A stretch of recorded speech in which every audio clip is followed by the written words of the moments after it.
here is a regular American neighborhood. At the end of that regular American neighborhood is the Harp compound. They've got 5 acres of pure paradise. There's not too many other places that I would say compare to this. Just a spectacular family compound and waterfall estate. This is what happens every night outside your master bedroom. Holy cow, that's a big one. I didn't know they got that big. Wow. That is one large trout. Whew, that is refreshing. I'm gonna guess that's about 60 degrees. Or less. Whew. Oh, you know what? I would rather do this than take a shower though, because it just feels... This is what paradise looks like to a pond guy. Not just a super comfortable bed, but this right outside your door. I slept in this little house last night next to an aquascape ecosystem recreation pond, and I'm going swimming right here, right now. And I hear footsteps behind me. There's my concierge, Mark the pond guy, bringing me my morning towel for my morning swim. That's your service. I love it. Mark, this is your little paradise, isn't it? This is my paradise. Whew, that is refreshing. I'm gonna guess that's about 60 degrees. Or less. Or less. You know what? I would rather do this than take a shower though, because it just feels... It's deep. How deep is this thing, buddy? 10 feet. 10 feet. So I got in last night. They had a little fire going for me. We had some s'mores. Now I'm swimming in a recreation pond. How long has this been here, brother? About 5 years. This is Mark the pond guy. We have not started vlogging yet. We are up here in Palupa, Washington. What do you say? Puyallup. All I know about it is it's got a beautiful recreation pond at his house. We got 5-acre property. It is absolutely spectacular and gorgeous. I love my job. Approximately 10 hours later. Wow. This is spectacular. No koi in here, but we were feeding the rainbow trout and they were so fast. This is actually filled with trout, right? This has got rainbow trout and largemouth bass. How big are the biggest ones? My biggest boy is about 30 inches. Uh-oh, you're gonna feed them around me, huh? It's funny because here's these fish swimming around and people go, they would freak out swimming around fish, but they swim in the ocean all the time with giant fish. They swim in lakes that have fish, and these guys won't not only bother you, they'll be part of the enjoyable experience when you put a mask and snorkel on. This is nature. Nature at home, Mark. You got the life, buddy. I've got the life.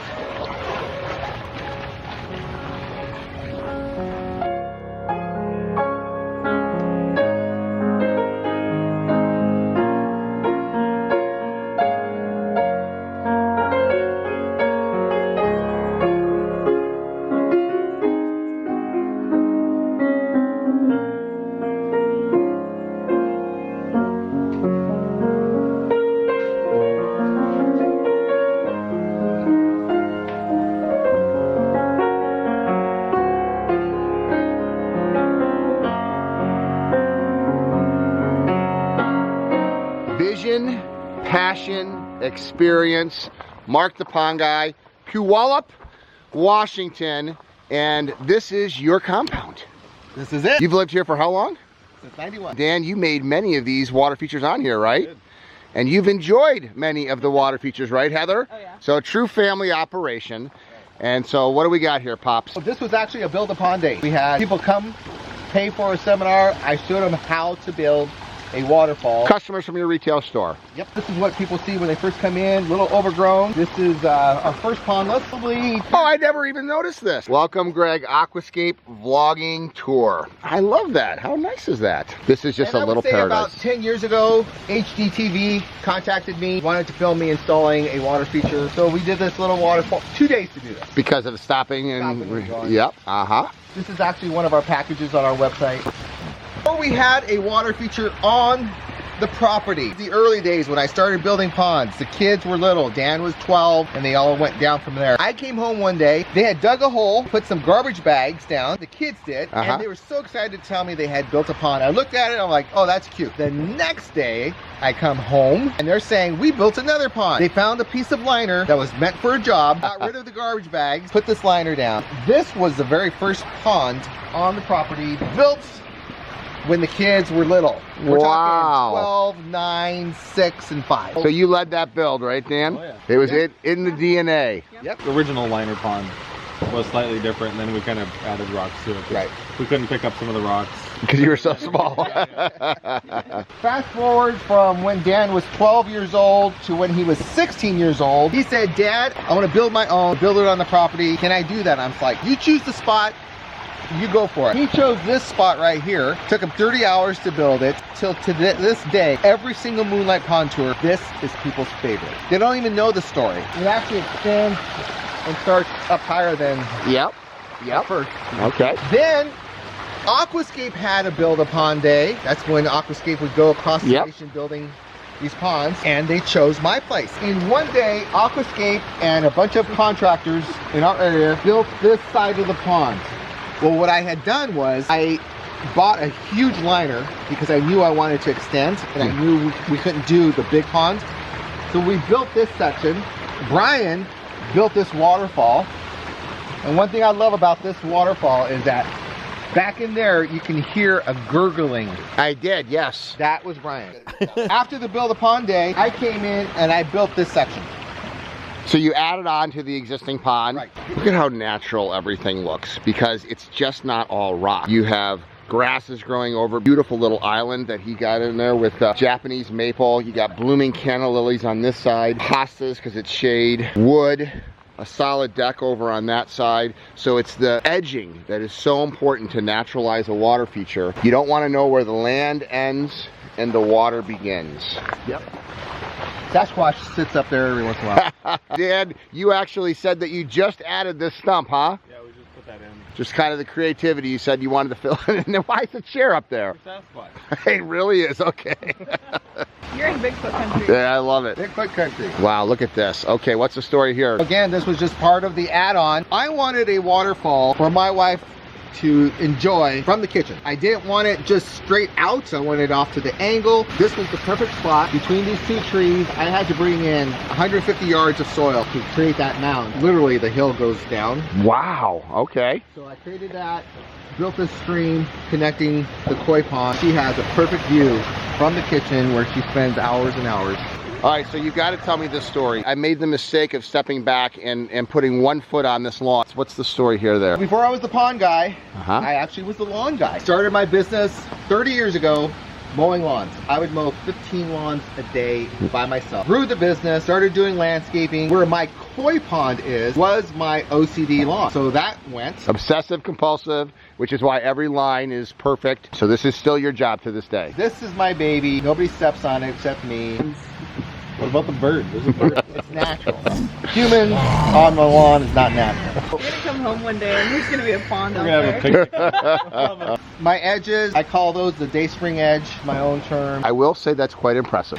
And this is a pure evidence of why this is an artist of the year.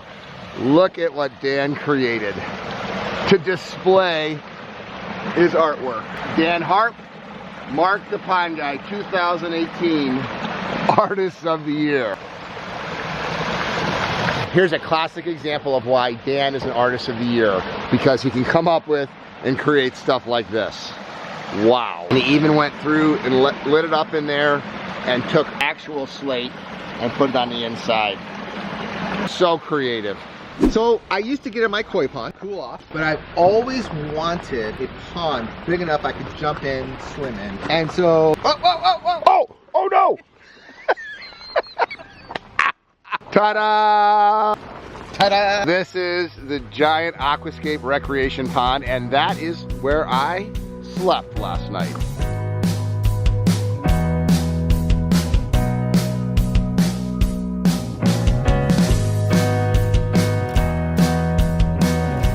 You kidding me?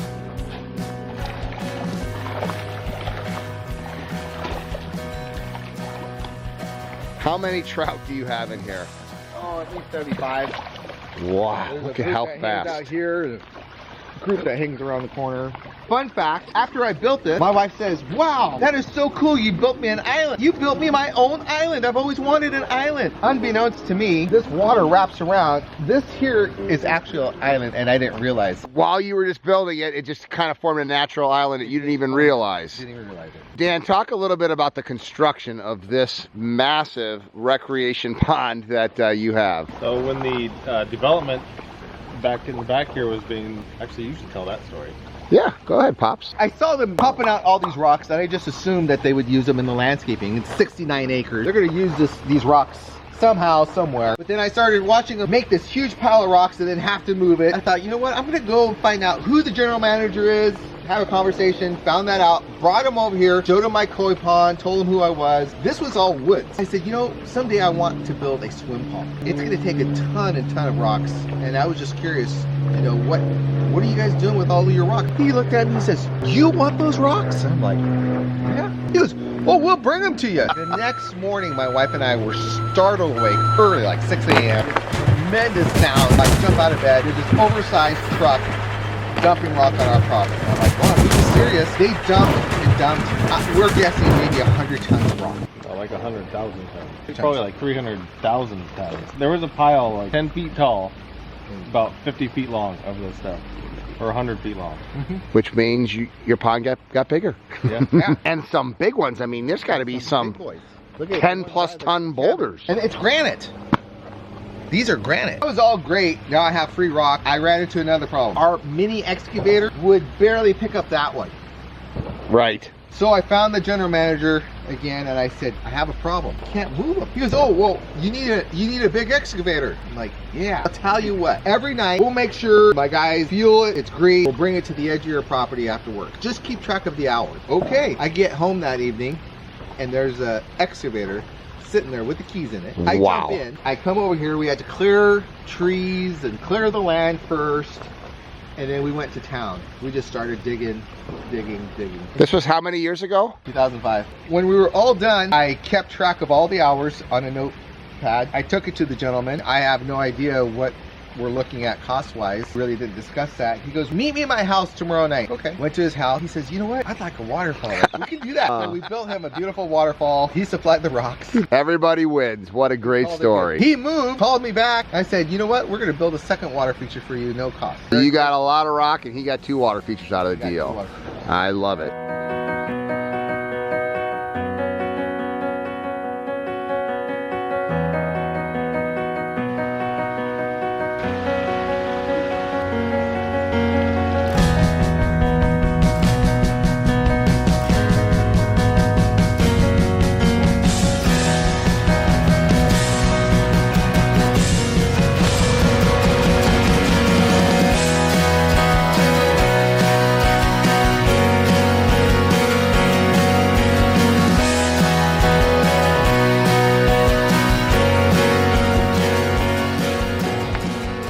So tell me about this little house here. My best friend, I built a water feature for. Being as he was my best friend, we really didn't want to exchange money. He built his cabin on his property before he built his house, just for a place for them to go visit. His boys were growing up. He actually didn't need the cabin anymore. And he asked me, he's like, what, would you want the cabin? I'm like, yeah, I love the cabin. Yeah. So we split it in half. We cut this cabin in half, rented a crane truck, picked up this top half, brought it here, went back and got the lower half. He got a water feature and I got a cabin. And I got the best bed and breakfast ever. And now we're going back to the main house. So we've done a loop around the water features. And this is kind of probably gotta be one of the most enjoyable little seating areas outside a master bedroom that I have ever seen. I got my grill, my blacktop griddle, little kitchen area.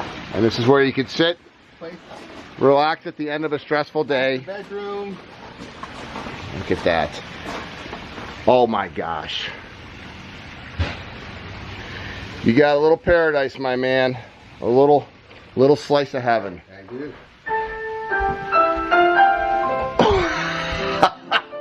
On cue. Every morning, every evening. I love my job. Mark, you got paradise, brother, and you deserve it.